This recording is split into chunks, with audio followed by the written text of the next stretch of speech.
Good evening, all.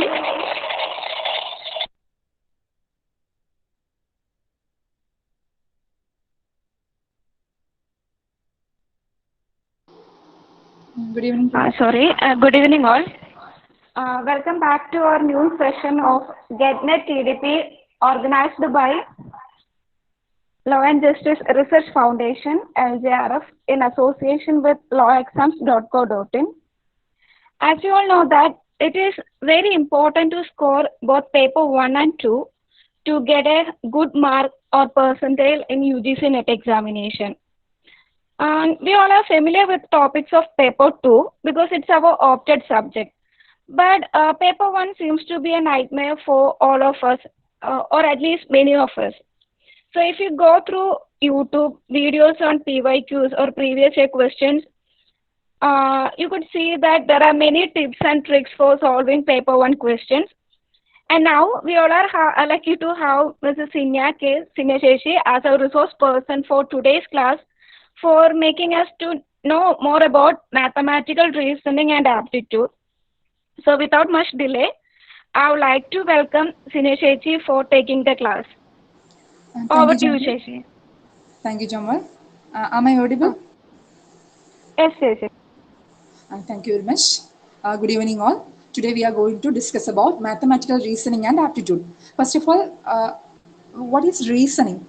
The paper name is Mathematical Reasoning and Aptitude. Then what do you mean by this reasoning? Anyone can answer.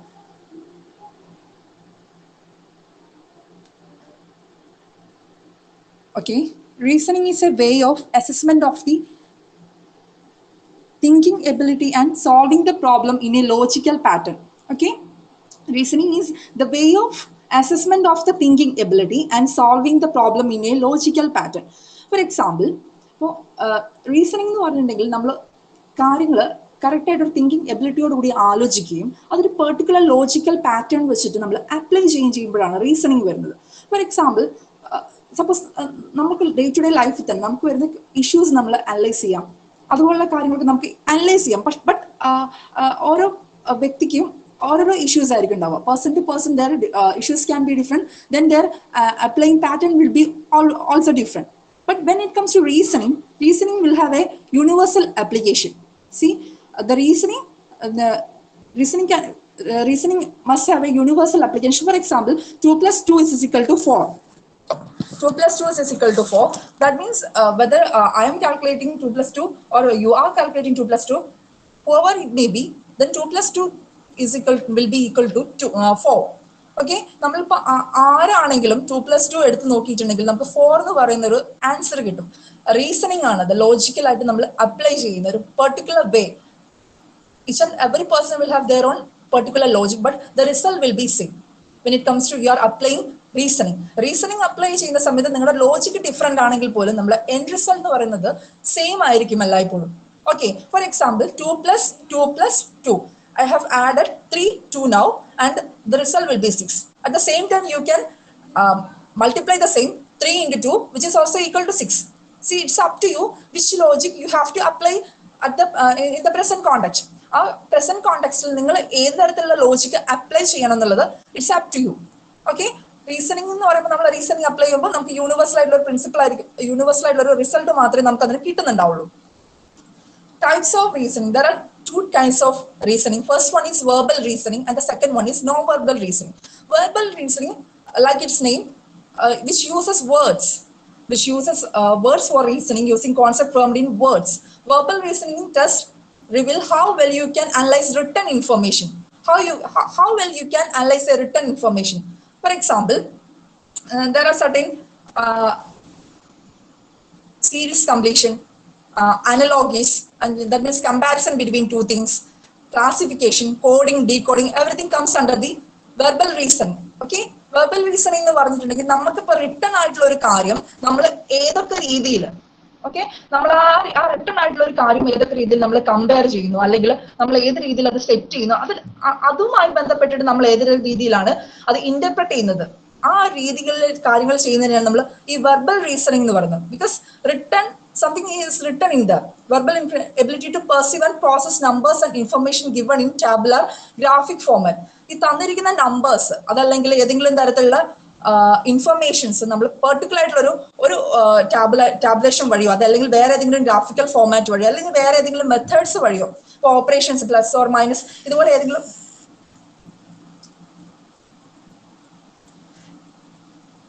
Am I audible? Yes, you are audible. Yes. ഇതുപോലുള്ള ഏതെങ്കിലും ഒരു തരത്തിലുള്ള നമുക്ക് ഇങ്ങനെ compare ചെയ്യാൻ പറ്റുകയാണെങ്കിൽ അതിനാണ് നമ്മൾ റിട്ടേൺ ഇൻഫർമേഷൻസിനെ നമ്മൾ ഇതേപോലെ കമ്പയർ ചെയ്യുകയാണെങ്കിൽ ഇതിനാണ് നമ്മൾ പറയുന്നത് verbal reasoning. Verbal reasoning also can be divided to general mental ability and logical deduction. Okay, when it comes to non verbal informations just related to pictures. അപ്പൊ നിങ്ങൾ ബാങ്ക് എക്സാം ഒക്കെ attend ചെയ്യുന്ന സമയത്ത് നിങ്ങൾക്ക് കാണാൻ പറ്റും ചില പിക്ചേഴ്സ് തമ്മിൽ ചില റിലേഷൻഷിപ്സ് ഉണ്ടാവും. ആ പിക്ചർ കംപ്ലീറ്റ് ചെയ്യും, പിക്ചോറിയൽ ആയിട്ട് നിങ്ങൾ അത് മെമ്മറൈസ് ചെയ്യാണ് ചെയ്യുന്നത്. For example when you are watching A movie you will remember everything you have seen in that movie. ആ ഒരു മൂവിയിൽ കണ്ടിട്ടുള്ള എല്ലാ കാര്യങ്ങളും നിങ്ങൾ ഡെഫിനറ്റ് ആയിട്ടും ഓർക്കും. That's a pictorial representation. Okay, UGC നെറ്റിൽ നമുക്ക് പിക്ചോറിയൽ റെപ്രസെന്റേഷന് പകരം നോൺ വെർബൽ റീസണിംഗ് നമുക്ക് ക്വസ്റ്റ്യൻസ് ഇല്ല. Verbal reasoning can be divided into two. The first one is general mental ability and the second one is logical deduction. When it comes to general mental ability, it is defined as the ability to comprehend and interpret verbal information, ability to perceive and process numbers and information given in a tabular graphic format, ability to think laterally and make logical connection between different concepts. See, general mental ability എന്ന് പറയുന്ന സമയത്ത് നിങ്ങൾ generally numbers വെച്ചിട്ട് നമ്മൾ ടാബുലേഷൻസ് ഉണ്ടാവും, നമ്മൾ ഗ്രാഫ്സിന്റെ representations ഒക്കെ വെച്ച് നമുക്ക് നെറ്റിന് UGC നെറ്റിന് ക്വസ്റ്റ്യൻസ് വരാറുണ്ട്. ഇതെല്ലാം ജനറൽ മെന്റൽ എബിലിറ്റി എന്ന് പറയുന്ന കാറ്റഗറിയിലാണ് വരുന്നത്. ഈ അനലോഗി എന്ന് പറയുമ്പോൾ നമ്മൾ നമ്പേഴ്സ് തമ്മിൽ കമ്പാരിസൺ ആവാം, ഏതെങ്കിലും ടേബിൾസ് തമ്മിലുള്ള കമ്പാരിസൺസ് ആവാം, ടാബുലേഷൻ ആയിട്ട് കുറെ നമുക്ക് ഡാറ്റാസ് കൊടുത്തിട്ടുള്ള അതിലെ കമ്പാരിസൺ ആവാം ഇത് അനലോഗി എന്ന് പറയുന്നത്. Coding and decoding. അപ്പം when it comes to computer programs, computer program ചെയ്യുന്ന ആൾക്കാർക്ക് അറിയാം കോഡിങ്ങും ഡീകോഡിങ്ങും ഒക്കെ ആയിട്ടുള്ള കാര്യങ്ങളുണ്ടാവും. For example you are giving certain meanings to certain things. For example if I'm giving A is equal to 1, I am giving some value to alphabet A, then it is a coding because actually A is visible but something else is hidden in that A. അപ്പൊ നമ്മൾ actually നമുക്ക് A ആണ് കാണാൻ പറ്റുന്നതെങ്കിലും ആ Aക്കകത്ത് മറ്റെന്തെങ്കിലും കാര്യങ്ങൾ ഒളിപ്പിച്ച് വെക്കുക. നമുക്ക് അറിയാവുന്ന തന്നെയാണ് ഈ കോഡിംഗ് എന്ന് പറയുന്നത്. ഡീകോഡിംഗ് എന്ന് പറഞ്ഞിട്ടുണ്ടെങ്കിൽ ആ ഹിഡൻ ആയിട്ടുള്ള വാല്യൂസ് നമ്മൾ പുറത്തെടുക്കുന്ന രീതിക്കാണ് പറയുന്നത് decoding. Verbal reasoning can be divided into two general mental ability and the next one is logical deduction. And logical deduction can further divided into three. That is deduction, induction, and abduction. Okay.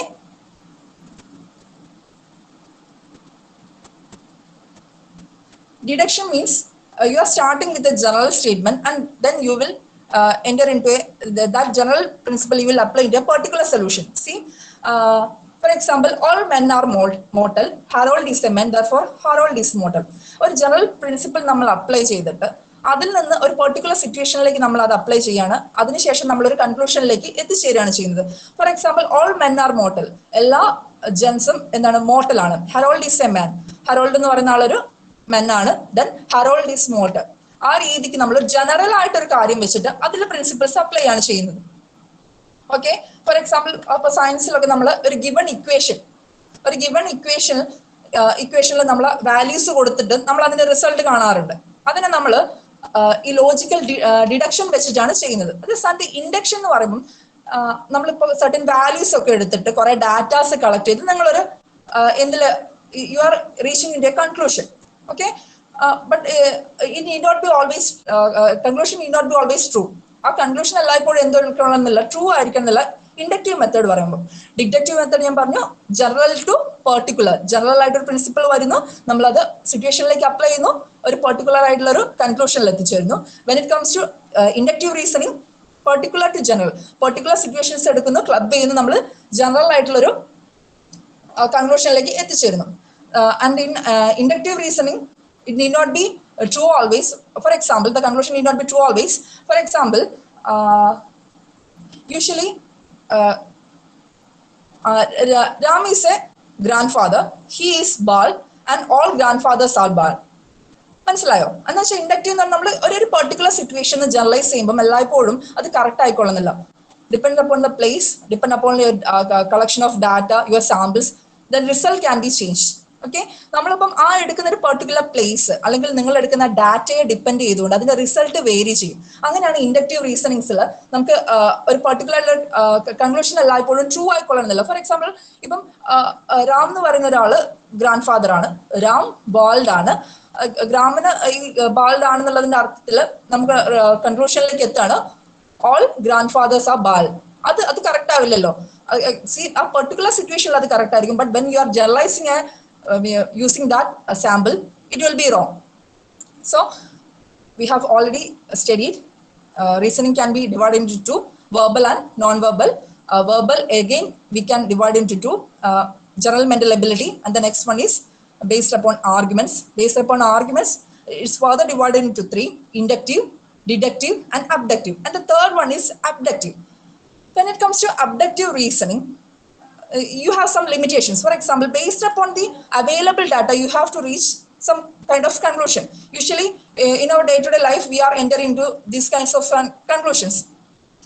For example, a person walks into their living room and finds torn-up papers all over the floor, and the person's dog has been alone in the room all day. The person concludes that the dog tore up papers because of it is almost likely scenario. Now, the person's sister may have brought his niece and she may have torn up the papers, or it may have been torn by the landlord, but the dog theory is more likely the conclusion. See, abductive reasons നമുക്ക് കിട്ടിയിരിക്കുന്ന at present ആ available ആയിട്ടുള്ള ഡാറ്റയിൽ നിന്ന് നമുക്ക് എത്തിച്ചേരാൻ പറ്റുന്ന ഏറ്റവും അപ്രോപ്രിയേറ്റ് ആയിട്ടുള്ള അവൈലബിൾ ആയിട്ടുള്ള കാര്യങ്ങൾ ഏറ്റവും അപ്രോപ്രിയേറ്റ് ആയിട്ടുള്ള ഒരു കൺക്ലൂഷനിലേക്ക് നമ്മൾ എത്തിച്ചേരുമ്പോഴാണ് അതിന് അബ്ഡക്റ്റീവ് റീസണിംഗ് എന്ന് പറയുന്നത്. ഈ പറഞ്ഞതുപോലെ തന്നെ അബ്ഡക്റ്റീവ് റീസണിംഗും നമുക്ക് ലോജിക്കലി എല്ലായ്പ്പോഴും കറക്റ്റ് ആയിരിക്കും ആ കൺക്ലൂഷൻ എന്ന് നമുക്ക് പറയാൻ പറ്റില്ല. Based upon the available datas we are entering into certain conclusion. When it comes to deductive reasoning, we are applying a general principle to a particular situation, and thereafter we are finding the conclusion. Okay, ഒരു general ആയിട്ടുള്ള ഒരു idea അതിലത് particular ആയിട്ടുള്ള സിറ്റുവേഷനിലേക്ക് apply ചെയ്തിട്ട് നമ്മൾ കൺക്ലൂഷനിൽ എത്തുമ്പോൾ deductive റീസണിംഗിലേക്ക് വരും. അതിനൊരു ചില എക്സാം ക്വസ്റ്റ്യൻസിലൊക്കെ ഡിഡക്റ്റീവും ഇൻഡക്റ്റീവും ചോദിച്ചിട്ടുണ്ട്. നിങ്ങൾക്കത് കൺഫ്യൂഷൻ ആവാതിരിക്കാൻ ഈ DGP എന്ന് ഓർത്ത് വെച്ചാൽ മതി. ഡി എന്ന് പറഞ്ഞാൽ ഡിഡക്റ്റീവ് റീസൺ, ജി എന്ന് പറഞ്ഞാൽ ജനറൽ, പി പെർട്ടിക്കുലർ. അപ്പം ഇറ്റ്സ് എ ലോജിക്. ഓക്കെ, ഇതുപോലെയുള്ള ലോജിക്കുകൾ നിങ്ങൾക്ക് പഠിക്കുന്ന കാര്യത്തിൽ നിങ്ങൾക്ക് ഓരോരുത്തർക്കും ഉണ്ടാവും. ഇതിന് ലോജിക്കൽ റീസൺ, നിങ്ങൾ തിങ്കിങ് എബിലിറ്റി ആണിത്. നിങ്ങൾക്ക് എങ്ങനെ കാര്യങ്ങൾ ഏറ്റവും ഷോർട്ടായിട്ടും ഏറ്റവും കോൺക്രീറ്റ് ആയിട്ടും ഓർത്ത് വെക്കാന്നുള്ളത്. Okay, we have already seen deductive, inductive, and abductive reasoning, and all these are part of verbal reasoning. Verbal reasoning can be divided into two: general mental ability, and the next one is based upon arguments, and the next one is number series, letter series, codes, and relationship. Number series means there will be a series, and there can be certain relationship between these numbers and certain numbers. A number 1 or 2, and maybe one number is missing from that, but by the relationship between the other numbers you can find out what is that number which is missing from that series. Okay, ഒരു സീരീസിന്റെ അകത്ത് കുറച്ച് numbers തരികയും ആ particular numbers തമ്മിൽ ഒരു പ്രത്യേക തരത്തിലുള്ള കണക്ഷൻ ഉണ്ടാവുകയും ചെയ്യും. ഏതെങ്കിലും ഒരു നമ്പർ എന്ത് ചെയ്തിട്ടുണ്ടാവും, മിസ്സിംഗ് ആയിരിക്കും. നിങ്ങൾക്ക് അത് എന്ത് ചെയ്യാൻ പറ്റും, അതിന്റെ തൊട്ടടുത്തുള്ള നമ്പേഴ്സ് തമ്മിലുള്ള റിലേഷൻസ് വെച്ച് നോക്കുന്ന സമയത്ത് നിങ്ങൾക്ക് ആ മിസ്സിംഗ് ആയിട്ടുള്ള നമ്പേഴ്സ് കറക്റ്റ് ആയിട്ട് കണ്ടുപിടിക്കാൻ പറ്റും. അതാണ് നമ്മൾ നമ്പർ സീരീസ് പറയുന്നത്. യൂഷ്വലി ഇതുപോലുള്ള ക്വസ്റ്റ്യൻസ് ഒരുപാട് ചോദിക്കാറുണ്ട്. ഇത് കാണുമ്പോൾ നിങ്ങൾ ഞെട്ടേണ്ട കാര്യമില്ല. നിങ്ങൾക്ക് എന്തെങ്കിലും ഒരു തരത്തിലുള്ള ലോജിക്ക് ഡെഫിനറ്റ്ലി ആ നമ്പേഴ്സ് തമ്മിലുണ്ടാവും. For example, there is a series 2, 7, 14, 23-47. Can you find any kind of relationship between these numbers? ഞാൻ ഒരിക്കൽ കൂടെ പറയാം. ഒരു നമ്പർ സീരീസ് ആണ് 2, 7, 14, 23. ഒരു മിസ്സിംഗ് നമ്പർ ഉണ്ട് 47. ഈ നമ്പേഴ്സ് തമ്മിലൊക്കെ ഉള്ള ഒരു കണക്ഷൻ ഉണ്ട്. എന്താന്ന് പറയാൻ പറ്റുമോ?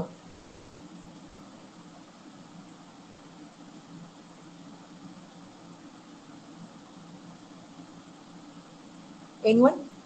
ആർക്കെങ്കിലും പറയാൻ പറ്റുമോ? ഞാൻ ഒരിക്കൽ കൂടെ റിപ്പീറ്റ് ചെയ്യാം. 2, 7, 14, 23, 47. Am I audible? Am I audible? Yes, ma'am. Okay. Odd numbers difference ആണോ ma'am? odd numbers, there is a relationship between these two numbers.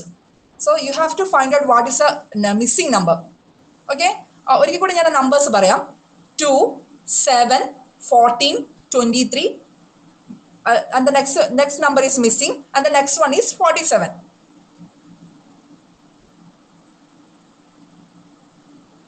ഇത് നമ്മൾ ചേച്ചി, the difference between number is 5, 7, 9, 11. Correct. Yes, correct. The number is 34. That means there is a relationship between other numbers. From that relationship, you can find out which number is missing in that series. മനസ്സിലായോ? ആ ഒരു relationships വെച്ചിട്ട് നിങ്ങൾക്ക് ഇപ്പം 2, 7. The difference between 2 and 7 is 5. And the next one is 7 and 14. The difference between 7 and 14 is 7. And the next one is 14 and 23. The difference between these two numbers is 9. And the most probably the next number will be, the difference between next two numbers will be 11. Then 23 plus 11 is equal to 34. And the next number will be 34 plus 13. Okay, then that is equal to 47. പറഞ്ഞത് മനസ്സിലായി? ഈ നമ്പേഴ്സിൽ difference പറഞ്ഞത് ആദ്യത്തെ number തമ്മിലുള്ള 2ഉം 7ഉം തമ്മിലുള്ള difference പറയുന്നത് 5 ആണ്. 7ഉം 14ഉം തമ്മിലുള്ള ഡിഫറൻസ് പറയുന്നത് 7 ആണ്. 14ഉം 23 തമ്മിലുള്ള ഡിഫറൻസ് പറയുന്നത് 9. 23 നെക്സ്റ്റ് നമ്പർ മിസ്സിംഗ് ആണ്. And the next number is 47. ഈ രീതിക്ക് പാറ്റേൺ പോകുമ്പോൾ 5, 7, 9 രീതിക്കാണ് പാറ്റേൺ പോകുന്നെങ്കിൽ നെക്സ്റ്റ് നമ്പർ എന്ത് തന്നെയായിരിക്കും? ഓക്കെ, 34 തന്നെയായിരിക്കും. നിങ്ങൾക്ക് ഒരു ഐഡിയ കിട്ടുന്നുണ്ടെന്ന് ഞാൻ വിചാരിക്കുന്നു. But you should practice. നിങ്ങളത് എന്തായാലും പ്രാക്ടീസ് ചെയ്യണം. മാക്സിമം നമ്പേഴ്സ് നിങ്ങൾക്ക് എത്രമാത്രം പ്രാക്ടീസ് ചെയ്യാൻ പറ്റുമോ നിങ്ങൾ അത്രമാത്രം പ്രാക്ടീസ് ചെയ്യുക. And the next one is letter series. Likewise, and a series of letters will be there, and there can be we can see a kind of relationship between these letters, and some letter will be missing from that series. And based upon the relationship between other letters, you can find out what is the missing letter. അപ്പോൾ ചുറ്റുപാടുള്ള letters, കുറച്ച് letters ഈ number series തന്ന പോലെ തന്നെ letters കണ്ടുപിടിക്കുക. ചുറ്റുപാടുള്ള letters missing letter നിങ്ങൾക്ക് പിക്ക് ചെയ്യാൻ പറ്റും. ഇത് നിങ്ങളിത് ഡെഫിനറ്റ് ആയിട്ടും പ്രാക്ടീസ് ചെയ്യണം. കാരണം നിങ്ങൾക്ക് ഷുവർ ആയിട്ട് നമുക്ക് അധികം എഫേർട്ട് എടുക്കാതെ പെട്ടെന്ന് മാർക്ക് സ്കോർ ചെയ്യാൻ പറ്റുന്ന ഒരു ഏരിയയാണ് മാത്തമാറ്റിക്സ് എന്ന് പറയുന്നത്. ഈ ഒരു mathematics, logical reduction, data interpretation, ഇതിൽ നിങ്ങൾ പ്രാക്ടീസ് ചെയ്യുന്നതിനനുസരിച്ച് നിങ്ങൾക്ക് ഈസി ആയിട്ട് അത് അറ്റൻഡ് ചെയ്യാൻ പറ്റും. നിങ്ങൾക്ക് അതിൽ മാർക്ക് ഷുവർ ആയിട്ടും വിചാരിക്കും. കാരണം ഇപ്പൊ വേറെ സബ്ജക്റ്റ് ഒക്കെ ആണെങ്കിൽ നമുക്ക് അറിയില്ല എങ്ങനെയൊക്കെ ക്വസ്റ്റ്യൻ വരുന്നത്. പക്ഷെ നമുക്കറിയാം ഇതിന്റെ അകത്തുനിന്ന് ഈ ഒരു രീതിക്ക് മാത്രമേ ക്വസ്റ്റ്യൻസ് വരുള്ളൂ. അപ്പോൾ നമ്മൾ അതിനനുസരിച്ച് പ്രാക്ടീസ് ചെയ്തിട്ടുണ്ടെങ്കിൽ, and most of the questions are high school basis. Okay, ഇത് വലിയ ബുദ്ധിമുട്ടൊന്നുമില്ല. ഹൈ സ്കൂൾ ബേസിസുള്ള ക്വസ്റ്റ്യൻസ് മാത്രമാണ് most of the questions. Okay, and the next one is code relationship. Okay, number based on coding, rearrange sentence code, unlocking number code, ഇതുപോലുള്ള questions ചോദിക്കാറുണ്ട് കേട്ടോ. ഇപ്പം for example നമ്മൾ കാണാറുണ്ട്, for example friendship is equal to XYZ, then what is father എന്നൊക്കെ പറഞ്ഞിട്ട് ഈ ഒരു സൈഡിലുള്ള ആൽഫബറ്റുമായിട്ട് ലെഫ്റ്റ് സൈഡിലെ ആൽഫബറ്റുമായിട്ട് ഇക്വേഷന്റെ റൈറ്റ് സൈഡിലെ ആൽഫബറ്റിന് സം കൈൻഡ് ഓഫ് റിലേഷൻഷിപ്സ് ഉണ്ടാവും. അത് നമ്മൾ ചെയ്താൽ തന്നെ നമ്മൾ ഇത് കേൾക്കുക നമുക്ക് ബൈഹാർട്ട് ചെയ്യോ പഠിക്കാൻ കുറച്ച് ബുദ്ധിമുട്ടായിരിക്കും. അത് നമ്മൾ ചെയ്താണ് നമ്മൾ അത് പഠിക്കുന്നത്. And then we have already seen reasoning. There are two kinds of reasoning: verbal reasoning and non-verbal reasoning. Verbal reasoning can again divide into two: general mental ability and based upon arguments. Based upon arguments, it can be further divided into three: logical, induction, deduction, and abduction. Deduction means general to particular. Induction means particular to general. Abduction means from available data you are entering into a conclusion. And the next one, mathematical reasoning. Mathematical reasoning questions വളരെ എളുപ്പമായിരിക്കും. പക്ഷെ എന്താണെന്ന് വെച്ചാൽ basic ആയിട്ട് നിങ്ങൾക്ക് അതിൽ use ചെയ്യുന്ന terms നിങ്ങൾ അറിഞ്ഞിരിക്കണം. For example, integer number, prime numbers, natural number, whole number, ക്വസ്റ്റ്യൻസിൽ ഇതേപോലെയുള്ള ടേംസ് കാണാൻ പറ്റും നമുക്ക്. Okay, what is integer number? What is integer number? -1, 0, 1, 2 അങ്ങനെയല്ലേ? യെസ്. ഇൻഡിജർ നമ്പർ എന്ന് പറയുന്നത് ഡെസിമൽ പാർട്ടോ ഫ്രാക്ഷണൽ പാർട്ടോ ഇല്ലാത്ത നമ്പേഴ്സിനാണ് നമ്മൾ ഇൻഡിജർ നമ്പർ എന്ന് പറയുന്നത്. ഓക്കെ, ഇൻഡിജർ നമ്പർ എന്ന് പറയുന്നത് ഡെസിമൽ പാർട്ടോ ഫ്രാക്ഷണൽ പാർട്ടോ ഇല്ലാത്ത നമ്പേഴ്സിനാണ് നമ്മൾ ഇൻഡിജർ നമ്പേഴ്സ് എന്ന് പറയുന്നത്. And the next one, prime numbers, a number that is divisible by only by itself and 1. ഒരു നമ്പർ ആ നമ്പറിനെ കൊണ്ടും 1നെ കൊണ്ടും മാത്രമേ ഡിവൈഡ് ചെയ്യാൻ പറ്റുള്ളൂ എങ്കിൽ ആ നമ്പർ നമ്മൾ വിളിക്കുന്നതാണ് prime number. C integer number എന്ന് പറയുന്നത് ഹോൾ നമ്പർ ആണ്, which will not have a fractional part or decimal part. And the next one is prime number. Prime number means a number that is divisible only by itself and 1. 1 കൊണ്ടും ആ നമ്പറിനെ കൊണ്ടും മാത്രമേ അതിനെ divide ചെയ്യാൻ പറ്റുള്ളൂ. For example 3 എന്ന് പറയുന്ന നമ്പർ നിങ്ങൾക്ക് ഡെസിമൽ ഒന്നും ഇല്ലാതെ ആകെ 3 എന്ന് പറയുന്ന നമ്പർ കൊണ്ടും 1 എന്ന് പറയുന്ന നമ്പറിനെ കൊണ്ടും മാത്രമേ ഡിവൈഡ് ചെയ്യാൻ പറ്റുള്ളൂ. 5, 7 ഓക്കെ. അതുപോലെ നമ്പേഴ്സ് ഒക്കെ പ്രൈം നമ്പേഴ്സ് ആണ്. പ്രൈം നമ്പേഴ്സിൽ ആകെയുള്ള ഒരേ ഒരു ഈവൻ നമ്പർ എന്ന് പറയുന്നത് 2 ആണ്. ഓക്കെ. വേറെ ഒരു പ്രൈം നമ്പറിലും ഈവൻ നമ്പർ വരില്ല. വേറെ ഏത് ഈവൻ നമ്പർ ആണെങ്കിലും അത് പ്രൈം നമ്പർ ആവുകയും ചെയ്യില്ല. ഫോർ എക്സാമ്പിൾ 4 എടുത്ത് നോക്കാം. 4 അതിന്റെ ഡിവിസിബിൾ ആയിട്ടുള്ളത് 4 വരും, 1 വരും, 2 വരും. അപ്പൊ ദെൻ ആ 4ഉം 1ഉം അല്ലാതെ വേറെ നമ്പേഴ്സ് വന്നു കഴിഞ്ഞു. ഓക്കെ. അതേസമയം നമ്മൾ ഈ 2 എടുക്കുന്ന സമയത്ത് ഈ 2 എന്ന് പറയുന്ന നമ്പറും 1 എന്ന് പറയുന്ന നമ്പറും മാത്രമേ അതിൽ ഡിവിസിബിൾ ആയിട്ടുള്ളൂ. ഓക്കെ. അപ്പം ആകെ 1 and only even prime number is 2. I think you got it. And the next one is natural number. Natural number means all positive numbers starting from 1. But when it comes to whole number, which is also all positive numbers including 0. But when it comes to natural number, we can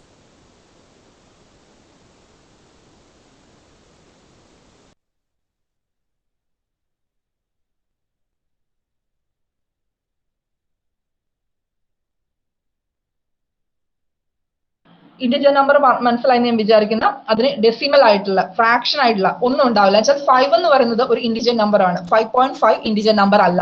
prime number എന്ന് പറയുന്നത് which can be divided only using itself and 1. ആ രണ്ട് ഒരു numbers വെച്ച് ആ നമ്പറും 1ഉം വെച്ച് മാത്രമേ ആ ഒരു നമ്പറിന് എന്ത് ചെയ്യുള്ളൂ, നമുക്ക് കംപ്ലീറ്റ് ആയിട്ട് ഡിവൈഡ് ചെയ്യാൻ പറ്റുള്ളൂ. And the next is natural number and the other one is whole number. ഇതുപോലെ കുറച്ച് ടേംസ് നിങ്ങൾക്ക് കാണാൻ പറ്റും. നിങ്ങൾ തീർച്ചയായിട്ടും അത് നോക്കിയിട്ട് വേണം പോകാൻ, കാരണം എങ്കിൽ മാത്രമേ ക്വസ്റ്റ്യൻ എന്താണ് ഉദ്ദേശിക്കുന്നത് നിങ്ങൾക്ക് മനസ്സിലാവുള്ളൂ. And the next one is fraction. ഈ represent part of a whole number, more generally any number of equal parts. Fraction means it's a representation of the any number of equal parts. Equal ആയിട്ട് ഒരു കാര്യം divide ചെയ്ത് അതിനെ represent ചെയ്യുന്നതിന് നമ്മൾ fraction എന്നാണ് പറയാം. For example 1/8. 1/8 എന്ന് പറഞ്ഞാൽ എന്താ? What is 1/8?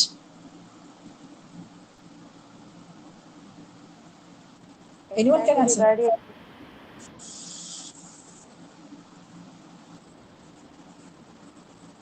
ഈക്വൽ ആയിട്ട് ഡിവൈഡ് ചെയ്തിരിക്കുന്നതിൽ ഒന്ന്.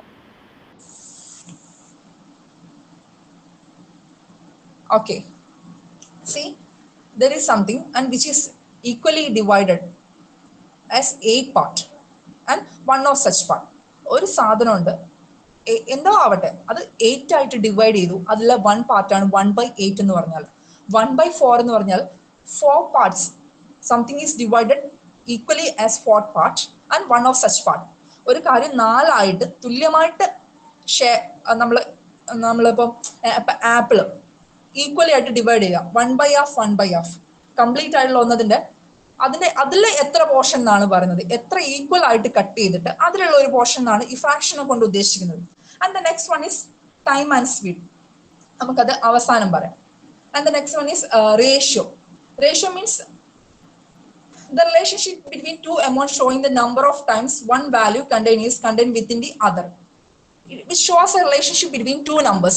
നമ്മൾ സാധാരണ ഇപ്പൊ കുക്കൊക്കെ ചെയ്യുന്ന സമയത്ത് എന്തെങ്കിലും ഒരു സാധനം ഈ പ്രപ്പോർഷനിൽ വേണം എടുക്കാൻ. വാട്ടർ ഇത്രയാണെങ്കിൽ അതിലിടുന്ന സോളിഡ് ആയിട്ടുള്ള സാധനം ഇത്രയായിരിക്കണം. അല്ലെങ്കിൽ 1 കപ്പ് മെഷറിംഗ് കപ്പ് 1 കപ്പ് ആണെങ്കിൽ അതിൽ 2 കപ്സ് ഉപയോഗിക്കാം. ഇതുപോലെ സിമ്പിൾ ആയിട്ട് നമ്മൾ രണ്ട് നമ്പേഴ്സ് തമ്മിൽ നമ്മൾ കമ്പയർ ചെയ്യാണ് ചെയ്യുന്നത് റേഷ്യോ അല്ല. Proportion and percentage. Proportion is an equation that says that two or more ratios are equal. രണ്ട് റേഷ്യോസ് ഈക്വൽ ആണെന്ന് പറയുന്നത് നമ്മൾ proportion എന്ന് പറയുന്നത്. Example, if one package of cookies contain 20 cookies, that would mean that two package contain 40 cookies. ആ പ്രൊപ്പോർഷനിലായിരിക്കും അത് കൂടിക്കൊണ്ടേയിരിക്കുന്നത്. Okay. അപ്പം ഒരു പാക്കറ്റ് ഒരു ഫിക്സഡ് പാക്കറ്റിൽ അപ്പം ഇപ്പൊ ലേസിന്റെ ഒരു പാക്കറ്റിന് 5 rupees ആണെന്ന് വിചാരിക്കാം. 2 packets definitely 10 rupees. അതുപോലെ പ്രൊപ്പോർഷൻ അനുസരിച്ചായിരിക്കും അത് ഇങ്ങനെ കൂടിക്കൊണ്ടിരിക്കുക. പെർസെൻറ്റേജ് പറഞ്ഞാൽ അത് നമ്മൾ 100-ലായിട്ട് എങ്ങനെ പറയുന്നു എന്നുള്ളത്. ഫോർ എക്സാമ്പിൾ, നിങ്ങളിപ്പം ഒരാളെടുത്ത് നിന്ന് 100 രൂപ കടം വാങ്ങി. 1 month കഴിഞ്ഞാൽ നിങ്ങൾ 101 രൂപ കൊടുക്കണം. 101 എന്ന് പറയുന്നത് ഈ 1 rupee കൂടി. അല്ലെ? ഈ 1 എന്ന് പറയുന്നത് 100ൽ നമ്മൾ പറയുകയാണെങ്കിൽ 1% ആവും.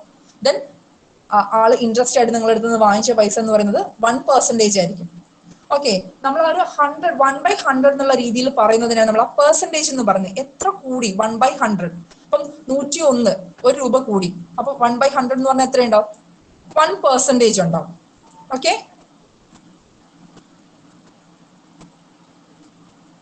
Interest rate is equal to future value minus present value by present value. അതിന് ഫിക്സ്ഡ് ആയിട്ടുള്ള ഇക്വേഷൻ ഉണ്ട്. നിങ്ങൾ ആ ഇക്വേഷൻ അങ്ങനെ തന്നെ പഠിച്ചിട്ട് പോകണം.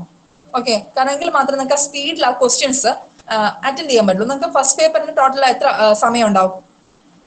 ഫോർ എക്സാമ്പിൾ, നിങ്ങൾക്ക് ഫസ്റ്റ് പേപ്പറിന് 1.5 hours ഉണ്ടെങ്കിൽ 15 ക്വസ്റ്റ്യൻസിന് നിങ്ങൾക്ക് 1 ക്വസ്റ്റ്യൻസിൽ എത്ര ടൈം വരെ സ്പെൻഡ് ചെയ്യാൻ പറ്റും? നിങ്ങൾ എപ്പോഴെങ്കിലും കാൽക്കുലേറ്റ് ചെയ്തിട്ടുണ്ടോ? How much time you can spend four 1 question? ആരെങ്കിലും പറയാം, നിങ്ങൾക്ക് ഒരു ക്വസ്റ്റ്യന് വേണ്ടിയിട്ട് അപ്രോക്സിമേറ്റ്ലി എത്ര ടൈം വരെ എടുക്കാൻ പറ്റും?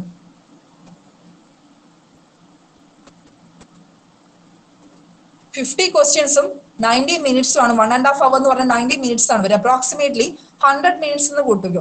അപ്പം അറൌണ്ട് 1.5 മിനിറ്റ്സ് പോലും നിങ്ങൾക്ക് കിട്ടുന്നില്ല.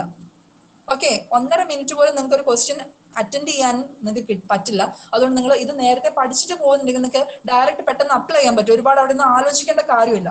And the next one is average total numbers divided by number of countings by adding group of numbers and then dividing the count of those numbers. For example, average എന്ന് പറഞ്ഞാൽ നമ്മളൊരു കുറച്ച് fixed numbers ഉണ്ട്, അതെല്ലാം കൂടെ add ചെയ്തിട്ട് അതിനെ ആ ആഡ് ചെയ്ത നമ്പേഴ്സിനെ കൊണ്ട് തന്നെ നമ്മൾ ഡിവൈഡ് ചെയ്യാണ് ചെയ്യുന്നത്. For example, average 2, 3, 5 3 numbers are there. 2, 3, 5. ഇതിന്റെ ആവറേജ് നമ്മൾ എങ്ങനെയാ കാണുന്നത്? Adding 2 plus 3 plus 5. 2 plus 3, 5. 5 plus 5, 10. 10 divided by 3. which is equal to 3.333 something വരും നമുക്ക്. ഓക്കെ, ആവറേജ് കാണുന്നത് ടോട്ടൽ നമ്പർ സം ചെയ്യുക divided by how many numbers you have, how many numbers are there. Okay, it is calculated by adding group of numbers and then dividing by the count of those numbers. Okay,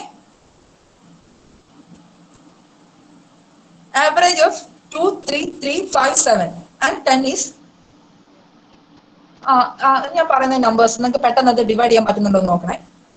2, 3, 3, 5, 7 total എത്രയാണ് വരുന്നത്? 2, 3, 3, 5, 7, 10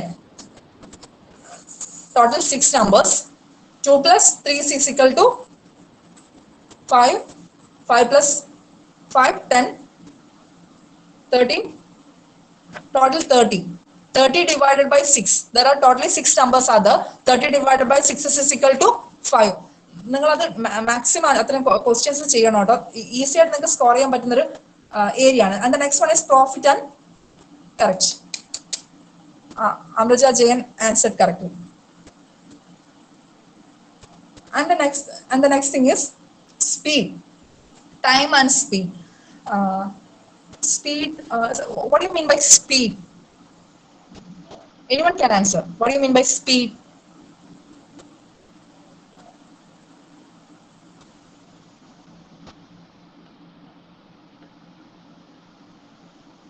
ആരെങ്കിലും ഒന്ന് പറയൂ.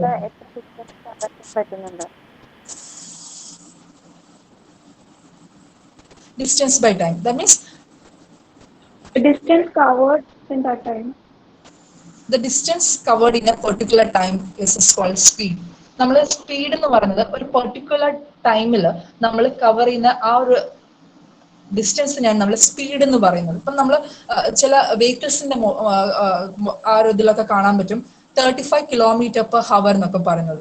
Okay, 35 km/h എന്ന് പറഞ്ഞിട്ടുണ്ടെങ്കിൽ ഒരു ഹവറിൽ അതിന് maximum പോകാൻ പറ്റുന്ന സ്പീഡ് എന്ന് പറയുന്നത് 35 km എന്ന് പറയുന്നതാണ്. പെർ ഹവർ എന്ന് പറയുന്നത് അതിന്റെ യൂണിറ്റ് ആണ്. 35 km/h എന്ന് പറഞ്ഞാൽ 35 kilometers ആണ് അതിനൊരു 1 ഹവറിൽ ട്രാവൽ ചെയ്യാൻ പറ്റുക എന്നുള്ളതാണ്. മാക്സിമം അത് ട്രാവൽ മേ ബി സ്പീഡ് കൂട്ടിയ ഒരു പക്ഷെ നടക്കുമായിരിക്കും. ഓക്കെ, പെട്ടെന്ന് തന്നെ അതിന്റെ സ്പീഡ് കൂട്ടിയിട്ട് നമുക്ക് കൂടുതൽ ഡിസ്റ്റൻസ് കവർ ചെയ്യാൻ പറ്റും. Then time and distance. Speed is equal to distance divided by time. Okay, ഇതിൽ ഒരു കാര്യം, ഡിസ്റ്റൻസ് എപ്പോഴും മീറ്ററിലും ടൈം എപ്പോഴും സെക്കൻഡിലും ആയിരിക്കും നിങ്ങൾക്ക് ക്വസ്റ്റ്യൻസിൽ വരിക. നമുക്കിപ്പം അപ്പൊ ഒരു വെഹിക്കിൾ 35 km/h എന്ന് പറഞ്ഞാലും നിങ്ങളത് ആ ഒരു hour by kilometre by hour എന്ന് പറയുന്നത് നിങ്ങളത് ചേഞ്ച് ചെയ്യണം. എന്തിലേക്ക്? മീറ്റർ പെർ സെക്കൻഡിലേക്ക് അത് ചേഞ്ച് ചെയ്യണം. 35 km/h എന്ന് പറയുന്നത് മീറ്റർ പെർ സെക്കൻഡിലേക്ക് നിങ്ങൾ കൺവേർട്ട് ചെയ്യണം. അത് ഞാൻ നെക്സ്റ്റ് ക്ലാസ്സിൽ ലോജിക്കൽ ഡിഡക്ഷന്റെ നോട്ട് തരുമ്പോൾ ഞാൻ അതിലൊന്ന് ആഡ് ചെയ്തേക്കാം. ജസ്റ്റ് നിങ്ങളത് ആ ഒരു മീറ്റർ പെർ സെക്കൻഡിലേക്ക് തന്നെ മാറ്റിയാലേ ആ ക്വസ്റ്റ്യൻസിൽ ആ ചോദിക്കുന്ന ക്വസ്റ്റ്യൻസിന് ആൻസർ ചെയ്യാൻ പറ്റുള്ളൂ. ഫോർ എക്സാമ്പിൾ 1 km/h എന്ന് പറഞ്ഞിട്ടുണ്ടെങ്കിൽ ടോട്ടലി എത്ര വരും എന്നറിയോ? എത്ര സെക്കൻഡ് വരും എന്നറിയോ? Correct, 5/18 m/s. കറക്റ്റ്. സി അതെങ്ങനെയാണെന്ന് വെച്ചാൽ 1 km is equal to 1000 meter. 1000 meter divided by 1 hour is equal to 60 minutes. 60 minutes is equal to 60 seconds. 60 into 60 3600 വരും. അങ്ങനെ ഈ 1000 3600 ഡിവൈഡ് ചെയ്താൽ നിങ്ങൾക്ക് 5/18 കിട്ടും. ആ മീറ്റർ പെർ സെക്കൻഡിലേക്ക് നിങ്ങൾക്ക് അത് ചേഞ്ച് ചെയ്യാൻ പറ്റും. ഇത് നേരത്തെ ചെയ്യലുണ്ടെങ്കിൽ നമുക്ക് ഈസി ആയിട്ട് പറ്റും, അല്ലെങ്കിലും നമുക്ക് പറ്റും. നമ്മളിങ്ങനെ പ്രാക്ടീസ് ചെയ്തുകൊണ്ടേ ഇരുന്നാൽ മതി. And the next one is interest and discounting. Interest rate നമ്മൾ കണ്ട ഇക്വേഷൻ നമ്മൾ കണ്ടു. Profit loss. പ്രോഫിറ്റ് എന്ന് പറഞ്ഞാൽ the amount gain by selling product with more than its cost price. സി നമുക്കൊരു സാധനം പ്രോഫിറ്റ് ഉണ്ടാകുന്ന പറയുന്നത് എപ്പോഴാണ്? നമ്മളൊരു ഫിക്സഡ് ആയിട്ടുള്ള ഒരു പെർട്ടിക്കുലർ കമോഡിറ്റി ഉണ്ടാക്കാൻ വേണ്ടിയിട്ട് നമുക്കൊരു ഫിക്സ്ഡ് ആയിട്ടുള്ള ഒരു പ്രൈസ് വന്നിട്ടുണ്ടാവും. ആ കോസ്റ്റ് പ്രൈസിനേക്കാൾ കൂടുതലായിട്ട് നമുക്ക് വിൽക്കാൻ പറ്റുകയാണ്, അപ്പോഴാണ് നമ്മൾ പ്രോഫിറ്റ് വന്നെന്ന് പറയുന്നത്. ഓക്കെ, ഈ സെല്ലിംഗ് പ്രൈസ് എന്ന് പറയുന്നത് കോസ്റ്റ് പ്രൈസിനേക്കാളും കൂടുതലാണെങ്കിലാണ് അത് നമ്മൾ ഗെയിൻ ആണ് പറയുന്നത്. അതേ സ്ഥാനത്ത് ലോസ് എന്ന് പറയുന്നത് ഈ സെല്ലിംഗ് പ്രൈസ് എന്ന് പറയുന്നത് കോസ്റ്റ് പ്രൈസിനേക്കാളും കുറഞ്ഞിട്ട്. ഫോർ എക്സാമ്പിൾ നമ്മളിപ്പോ ഒരു 1000 rupees ഒരു സാധനം ഉണ്ടാക്കിയിട്ട് 1500 വിൽക്കുകയാണെങ്കിൽ അത് പ്രോഫിറ്റും, 500 വിൽക്കുകയാണെങ്കിൽ അത് ലോസും ആയിട്ട് വരും. അതിന് ഫിക്സ്ഡ് ആയിട്ടുള്ള ഇക്വേഷൻസ് ഉണ്ട്. ഡിസ്കൗണ്ടിന് ഫിക്സഡ് കോസ്റ്റ് ഉണ്ട്, വേരിയബിൾ കോസ്റ്റ് ഉണ്ട്. Fixed cost is constant, does not vary under the any circumstances. And variable cost it could vary depend as per the number of units. Number of units അനുസരിച്ച് നമ്മൾ ആ ഒരു cost different ആണ്. നമ്മളിപ്പോൾ ഉണ്ടാക്കുന്നതിന്റെ for example നമുക്കിപ്പോൾ ഒരു set pencil നമ്മളൊരു ബോക്സിൽ 10 numbers കൊടുത്തിട്ട് നമുക്കത് സെയിൽ ആവുന്നത് ഇല്ലെങ്കിൽ നമുക്ക് ഒരു 1 number ആയിട്ട് നമുക്കത് സെയിൽ ചെയ്യാൻ പറ്റും. സി അപ്പൊ നമ്മൾ ആ പർച്ചേസ് വാല്യൂല് വ്യത്യാസം വരും, നമ്മൾ കൊടുക്കുന്ന നമ്പേഴ്സിൽ യൂണിറ്റിലും വ്യത്യാസം വരും. അപ്പോൾ നമ്മളൊരു വേരിയിങ് ആയിട്ടുള്ള പ്രൈസും വേരിയബിൾ ആയിട്ടുള്ള കോസ്റ്റും കാണുന്നുണ്ട്, ഫിക്സഡ് ആയിട്ടുള്ള കോസ്റ്റ് ഉണ്ട്. ആ ഒരു ബോക്സിന്റെ കോസ്റ്റ് ഫിക്സഡ് ആയിരിക്കും, പക്ഷെ നമുക്കത് എന്ത് ചെയ്യാൻ പറ്റും? സെപ്പറേറ്റ് യൂണിറ്റ് ആയിട്ട് നമുക്കത് എടുത്ത് വിൽക്കാൻ പറ്റും. Discount is equal to market price minus selling price. Okay, നമ്മളിപ്പം ഡിസ്കൗണ്ട് നമുക്ക് എല്ലാവർക്കും ഡിസ്കൗണ്ട് കിട്ടാറുണ്ട്. പക്ഷെ ഡിസ്കൗണ്ട് കൊടുത്തിട്ടുണ്ടെങ്കിൽ സ്റ്റിൽ അവരുടെ ഒരു പ്രോഫിറ്റ് എന്ന് പറയുന്നത് അത് അവിടെ തന്നെ ഉണ്ടാവും. ഡിസ്കൗണ്ട് എപ്പോഴും നമ്മൾ കണക്കാക്കുക market price minus selling price. നമ്മൾ സെല്ലിംഗ് പ്രൈസ് ഇപ്പൊ നമ്മൾ അംബ്രലാസ് ഒക്കെ ഈ ഡയറക്റ്റ് ആയിട്ട് നമ്മൾ ബൈ ചെയ്യുന്ന സമയത്ത് മാർക്കറ്റ് പ്രൈസിനേക്കാളും നമുക്ക് ഡിഫറൻസ് വരാറുണ്ട്. അപ്പം ഇപ്പം ഒരു അംബ്രലയ്ക്ക് പുറത്ത് 300 പ്ലസ് നമ്മൾ ഡയറക്റ്റ് ആയിട്ട് അത് ബൈ ചെയ്യുന്ന സമയത്ത് 250 ആണെങ്കിൽ 50 rupees നമുക്ക് എന്തായിട്ട് കിട്ടി? ഡിസ്കൗണ്ട് ആയിട്ട് കിട്ടി. ഡിസ്കൗണ്ട് പെർസെന്റേജ് എന്ന് പറഞ്ഞാൽ discount by market price into 100. ആ ഇക്വേഷൻസ് അവിടെ ഉണ്ട്, നിങ്ങൾ അത് ക്വസ്റ്റ്യൻസിൽ അപ്ലൈ ചെയ്തിട്ട് നോക്കണം. നമുക്ക് ഹാഫ് ആൻഡ് ഹവർ മാത്രമേ ഉള്ളൂ, അതിൽ നമ്മളിത് കംപ്ലീറ്റ് ആയിട്ട് ജസ്റ്റ് ഒന്ന് പറയുന്നേ ഉള്ളൂ. ജസ്റ്റ് കാരണം എന്താ വെച്ചാൽ ഇത് എല്ലാവർക്കും ചെയ്യാൻ പറ്റുന്നതാണ്. ഒന്നാമത്തെ കാര്യം, നമ്മളിപ്പോൾ എത്ര പേര് നെറ്റിന് അറ്റംപ്റ്റ് ചെയ്യുന്നുണ്ട്, നമുക്ക് എല്ലാവർക്കും ഈ നെറ്റ് കിട്ടാതെ യാതൊരു ബുദ്ധിമുട്ടില്ല. നിങ്ങൾക്ക് എത്ര പേർക്കും ഡെഫിനറ്റ് ആയിട്ടും കിട്ടും. നിങ്ങൾ ആ ഹാർഡ് വർക്ക് ചെയ്യുക, കോൺസ്റ്റന്റ് ആയിട്ട് ഡ്രീം ചെയ്യുക. നിങ്ങൾ എന്താണോ ആഗ്രഹിച്ചത്, നിങ്ങൾക്ക് നെറ്റ് ആണെങ്കിൽ നെറ്റ്, JRF ആണെങ്കിൽ നിങ്ങൾക്ക് ഡെഫിനറ്റ് ആയിട്ടും കിട്ടും. നിങ്ങൾ കോൺസ്റ്റന്റ് ആയിട്ട് ഡ്രീം ചെയ്യുക, കോൺസ്റ്റന്റ് ആയിട്ട് ഹാർഡ് വർക്ക് ചെയ്യുക, കോൺസ്റ്റന്റ് ആയിട്ട് സ്മാർട്ട് വർക്ക് ചെയ്യുക, നിങ്ങൾക്ക് ഡെഫിനറ്റ് ആയിട്ടും കിട്ടും. മാത്തമാറ്റിക്കൽ ഏരിയാസ് ആണെങ്കിൽ നിങ്ങൾ ആ ക്വസ്റ്റ്യൻ പ്രോബ്ലംസ് വർക്ക്ഔട്ട് ചെയ്യുമ്പോൾ തന്നെ നിങ്ങൾക്ക് അത് മനസ്സിലാവുന്ന ഈസി ആണെന്നും നിങ്ങൾക്ക് പെട്ടെന്ന് തന്നെ ആൻസേഴ്സ് സ്കോർ ചെയ്യാൻ പറ്റുന്ന ഒരു ഏരിയ ആണ് mathematical. Profit gain is equal to selling price minus cost price, loss is equal to cost price minus selling price. ഇത് സിമ്പിൾ ആയിട്ട് അതിന്റെ താഴെ കൊടുത്തിട്ടുണ്ട്. Profit by cost price into 100 is equal to profit percentage, loss percentage is equal to loss by cost price into 100. Okay, നിങ്ങളിത് ചെയ്ത് നോക്കണം. ഇതെന്ന് പറഞ്ഞാൽ ബേസിക് ആണ്. നിങ്ങൾ 7th സെയിം ക്വസ്റ്റ്യൻസ് ചെയ്തിട്ടുണ്ട്, അതുകൊണ്ട് ഇത് ബുദ്ധിമുട്ടാണെന്ന് വിചാരിക്കരുത്.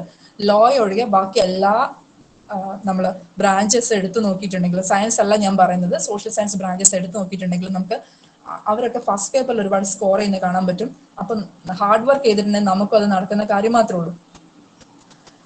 And there are some questions. First one is, which of the following fraction is result of the sum of an integer and its reciprocal? Okay, fraction of which of the following fraction is a result of sum of an integer? Integer means a whole number and its reciprocal. Reciprocal എന്ന് പറയുന്നത് എന്താണ്? See, ഏത് number എടുക്കുകയാണെങ്കിലും ഇപ്പൊ 5, 6 നമ്മൾ ഏത് whole number എടുക്കുകയാണെങ്കിലും അതിന്റെ താഴെ ഒരു ഡിവൈഡഡ് ബൈ 1 ഉണ്ടെന്നുള്ളതാണ്. ആ 1 നമ്മൾ വായിക്കാറില്ല, but 5 means 5 by 1, 6 means 6 by 1. By 1 denominator 1 വരുന്നതുകൊണ്ട് നമ്മൾ ആ ഒരു നമ്പർ തന്നെ വീണ്ടും വരുന്നുണ്ട്, നമ്മൾ അത് പറയുന്നില്ല എന്ന് മാത്രമേ ഉള്ളൂ. അപ്പൊ അതിന്റെ റെസിപ്രോക്കൽ എന്ന് പറയുന്നത് എന്തായിരിക്കും? നമ്മൾ നേരെ അതിനെ തിരിച്ചെഴുതാണ് റെസിപ്രോക്കൽ എന്ന് പറയുന്നത്. 6 means 6 by 1, then its reciprocal is 1 by 6. 5 means 5 by 1, then its reciprocal is 1 by 5. Then there are certain options are there. First one is 15 by 8, and the second one is 26 divided by 5. Third one is 36 divided by 7. Fourth one is 37 divided by 5. ഇതിൽ നമ്മൾ 15 by 8 എന്ന് പറഞ്ഞിട്ടുണ്ടെങ്കിൽ എത്രയായിരിക്കും വരുന്നുണ്ടാവുക? 1 plus 7 by 8 ആണ് വരിക. 1 plus 7 by അത് നമ്മൾ ചെയ്ത് നോക്കിയാൽ നിങ്ങൾക്ക് മനസ്സിലാവും. 1 plus 7 by 8 എങ്ങനെ വരുന്നു എന്ന് വിചാരിച്ചാൽ 15ൽ എത്ര 8 ഉണ്ട്? 1. Remainder വരെ 7. Then 1 plus 7 by 8. Next one is 26 divided by 5. 26ൽ എത്ര 5 ഉണ്ട്? 5 plus remainder 1 by 5. അപ്പൊ നമുക്ക് ആൻസർ കിട്ടി 5 plus 1 by 5. 5 അതിന്റെ reciprocal 1 by 5. Then the question was, which of the following fraction is the result of the sum of an integer and its reciprocal? ഒരു ഇന്റിജറും അതിന്റെ റെസിപ്രോക്കലുമാണ്. ഇപ്പം നമ്മൾ ഓൾറെഡി നമുക്ക് പെട്ടെന്ന് തന്നെ നോക്കിയാൽ മനസ്സിലാവും. ഇപ്പൊ 36നെ 7 കൊണ്ട് ഡിവൈഡ് ചെയ്തിട്ടുണ്ടെങ്കിൽ വരിക 5 പ്ലസ് 1 by 7 ആയിരിക്കും. 5ഉം 1 by 7ഉം 5ന്റെ റെസിപ്രോക്കൽ അല്ല 7, 1 by 7 എന്ന് പറയുന്നത്. അപ്പൊ അത് വരില്ല. And the 26 divided by 5, that is right answer. And the next one is, Anjana sold an article at a loss of 25%. If the selling price had been increased by 175, there would be a gain of 10%. What was the cost price of the article? Okay, ഒരു article 25%-ന് നഷ്ടത്തിലാണ് അത് ആദ്യം തന്നെ വിറ്റിട്ടുണ്ടായിരുന്നത്. In case 175 rupees നമ്മൾ കൂട്ടിയെടുത്തിട്ടുണ്ടെങ്കിൽ അതിന്റെ gain എന്ന് പറയുന്നത് 10% കൂടും.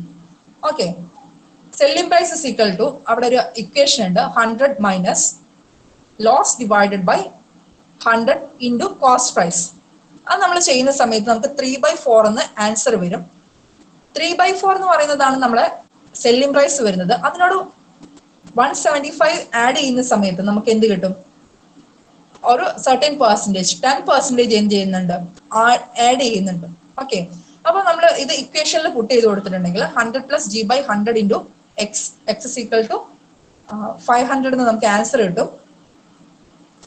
ഇതിനകത്ത് ഞാൻ പറയട്ടെ, നിങ്ങൾ ഈ ഇക്വേഷൻസ് കാണുമ്പോൾ വറീഡ് ആവേണ്ട യാതൊരു കാര്യമില്ല. നിങ്ങൾക്ക് അത് എളുപ്പത്തിൽ ചെയ്യാൻ പറ്റുന്നത് മാത്രമേ ഉള്ളൂ.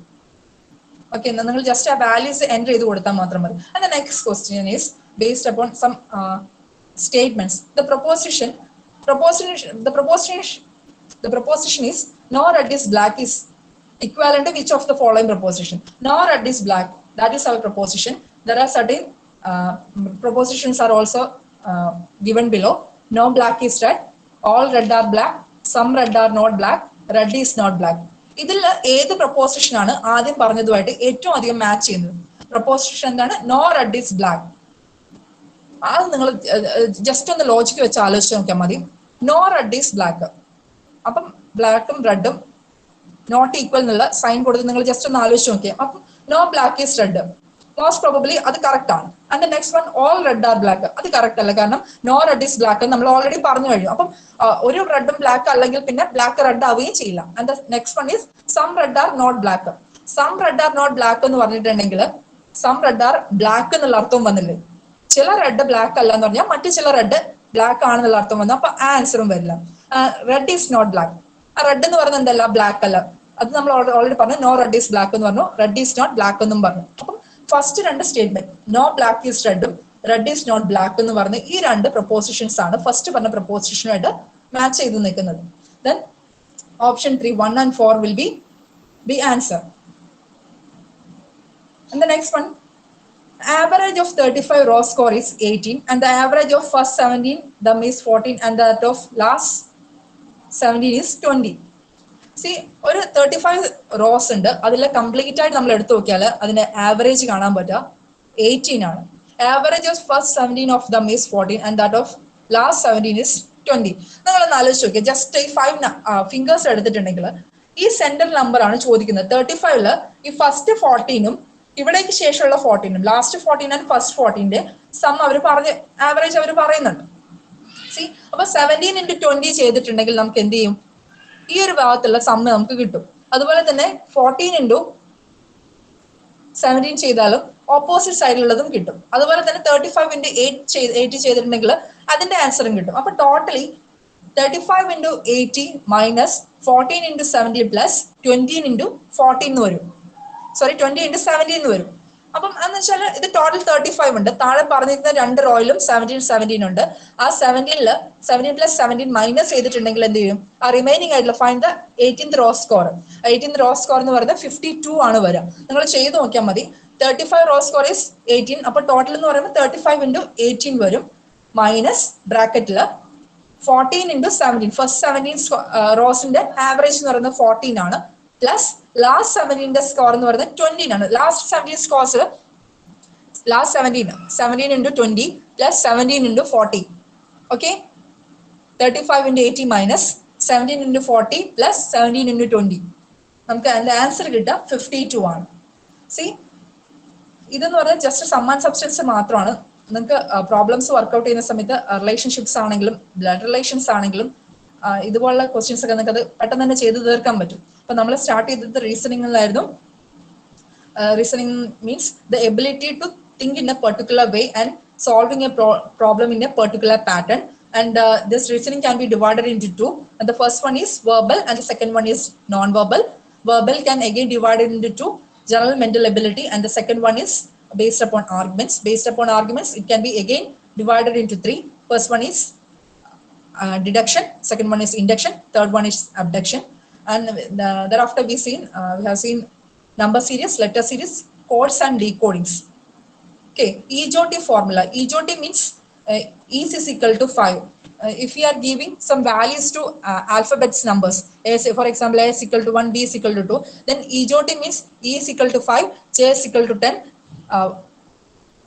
O is equal to 15, Y is equal, T is equal to 20, and Y is equal to 25. നമ്മൾ ഒരു particular value assign ചെയ്ത് coding and decoding കണ്ടു. And the next one is blood relationship.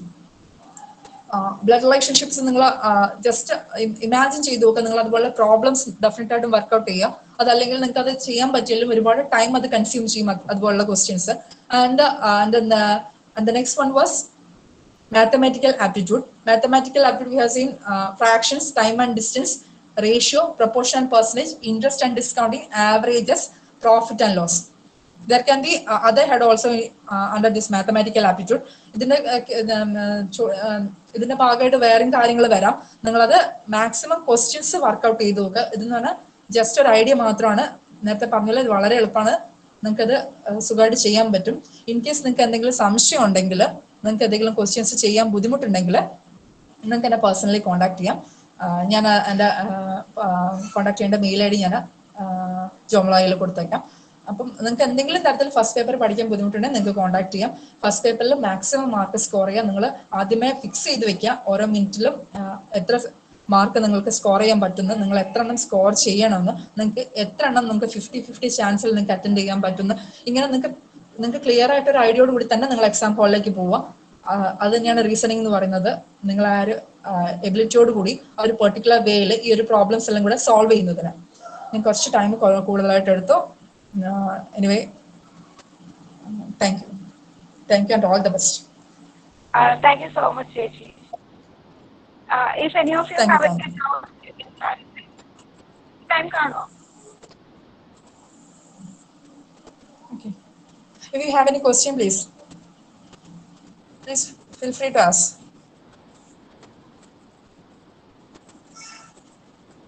നിങ്ങൾക്ക് എന്തെങ്കിലും തരത്തിൽ ഫസ്റ്റ് പേപ്പർ പഠിക്കാൻ ബുദ്ധിമുട്ടുണ്ടെങ്കിൽ നിങ്ങൾക്ക് കോൺടാക്ട് ചെയ്യാം. Okay, thank you very much. Thank you all. Thank you. Thank you ചേച്ചി.